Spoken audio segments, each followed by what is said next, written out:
নমস্কার বন্ধুরা, পুষ্পিতার মিনি ব্লগে সবাইকে স্বাগত। তো আমি দ্বিতীয়বার চলে এসেছি নতুন একটা রেসিপি নিয়ে। রেসিপির নাম পোস্ত পনির। তোমরা তো অনেক রকম পোস্ত পনির বানিয়ে খেয়েছো, তো আমি যেভাবে তৈরি করছি সেভাবে তোমরা খেয়ে দেখো কতটা ভালো লাগে, কতটা টেস্টফুল হয়, অনেকটা শাহী পনিরের মতো রেস্টুরেন্টের। তো তোমরা এই রেসিপিটাকে ভাতের সাথে, রুটির সাথে, পরোটার সাথে, ফ্রাইড রাইসের সাথে এমনিও খেতে পারো। তো আমার চ্যানেলে আমার রেসিপি যদি তোমাদেরকে ভালো লাগে তো অবশ্যই সাবস্ক্রাইব করবে, লাইক করবে, কমেন্ট করবে। তো অবশ্যই খেয়ে আমাকে জানাবে যে কেমন হয়েছে, কমেন্টে অবশ্যই জানাবে, আর শেয়ারটা অবশ্যই করবে, আর সাবস্ক্রাইব করবে। তো চলো বন্ধুরা, আমরা শুরু করি তাহলে রেসিপি। তোমরা দেখো আমার কী কী উপকরণ লাগবে। তো চলো। তো বন্ধুরা, পোস্ত দিয়ে পনির তৈরি করতে যা যা উপকরণ লাগবে তো তোমাদেরকে দেখিয়ে দিই। প্রথমে পনির লাগছে, তারপর আমার লাগছে কাজু, এখানে চিনে বাদাম আছে, তেজপাতা আছে, চারটে এলাচ আছে, কস্তুরি মেথি আছে, এখানে ঘি আছে, আমি নিয়েছি সুরভি ঘি, এখানে গুঁড়ো দুধ, এখানে চিনি পরিমাণ মতো, আর পোস্ত।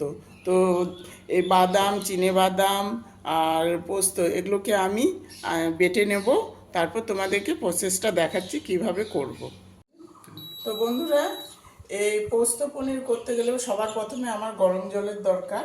তো আমি ইন্ডাকশনে গরম জলটা বসিয়ে দিলাম। তারপর এই যে চিনিটা আমি নিয়েছিলাম, এইখানে চিনিটা দিয়ে দিলাম। যতক্ষণ না চিনিটা গলছে, একটু গরম হচ্ছে জলটা, তারপর আমি এর মধ্যে পনিরটা আমি দিয়ে দেব। আগে জলটা গরম হোক। তো বন্ধুরা, আমার জলটা ফুটে গেছে এখানে। তো আমি পনিরটা ভালোভাবে ধুয়ে রেখেছিলাম, আমি এখন এই জলের মধ্যে পনিরটা দিয়ে দেব।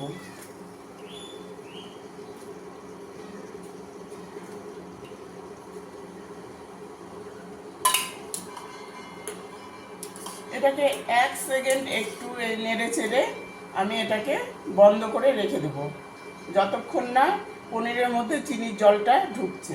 আমি এটাকে বন্ধ করে দিলাম। আমি পনিরটাকে এইভাবে ঢেকে রেখে দিলাম, আর ততক্ষণে আমার এইদিকে আমার কাজু আর চিনেবাদাম আমি মিক্সিতে বেটে নিয়েছি, এদিকে পোস্তও বেটে নিয়েছি। তো আমি গ্যাসটা ধরিয়ে কড়াইটা বসিয়ে দিলাম, ততক্ষণে কড়াইটা গরম হোক। তো সবার প্রথমে আমি সাদা তেল দিয়ে দিচ্ছি কড়াইয়ে, তারপর দিয়ে দিব এই যে সুরভি ঘি। তোমরা অন্য ব্র্যান্ডের ঘিও ইউজ করতে পারো।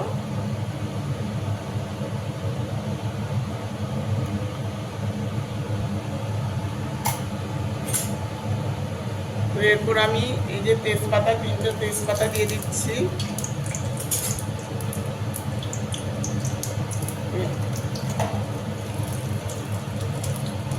তো আমি যে 4টা এলাচ একটু ফেটিয়ে নিয়েছি সেটা দিয়ে দিলাম।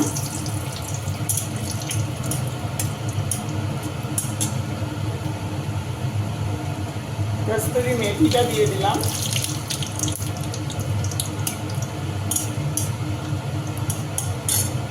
তারপর আমি কাজু আর বাদামটা যে পেস্ট করেছিলাম সেটা দিয়ে দিলাম। আঁচটা একটু কমিয়ে দিতে হবে পুরো।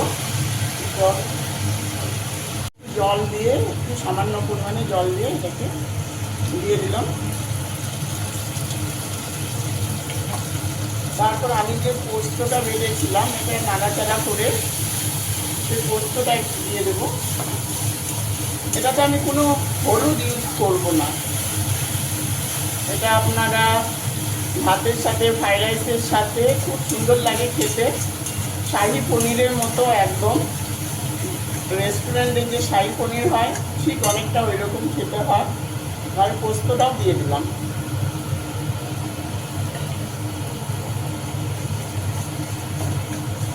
পুরো একটু কষতে হবে ভালোভাবে, জল দিয়ে দিয়ে আমরা কষবো।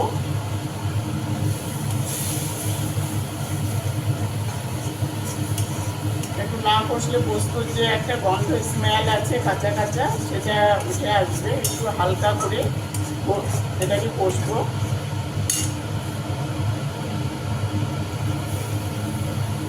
জল দিয়ে দিয়ে কষতে হবে। তো আমার কষা হয়ে গেছে। আমি যে গুঁড়ো দুধটা নিয়েছিলাম সেটা আমি গরম জল দিয়ে এটাকে গুলিয়ে নিয়েছি। এখন আমি এখানে দিয়ে দেবো গুঁড়ো দুধটা,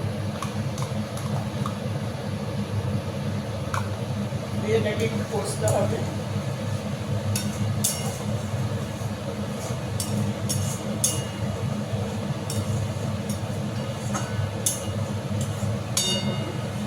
তো আমার কষানো হয়ে গেছে।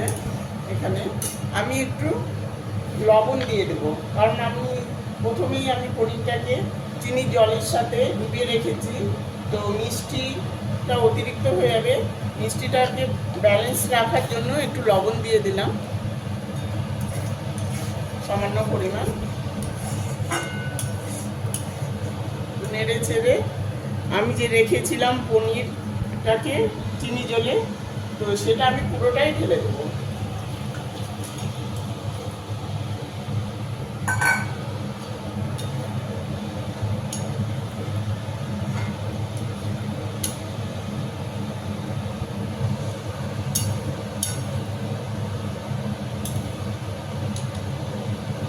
এটাকে 10 মিনিট ঢেকে ফুটতে দেবো। আমি 10 মিনিটের জন্য রেখে দিলাম ঢেকে।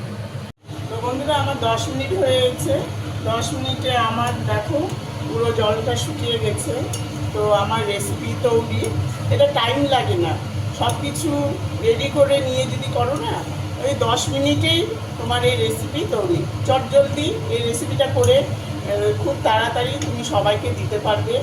তো আমার এই রেসিপি তৈরি হয়ে গেছে, এখন পরিবেশন করার পালা। তো গ্যাস এইভাবে তোমরা পরিবেশন করবে। দেখো কত সুন্দর সুস্বাদু।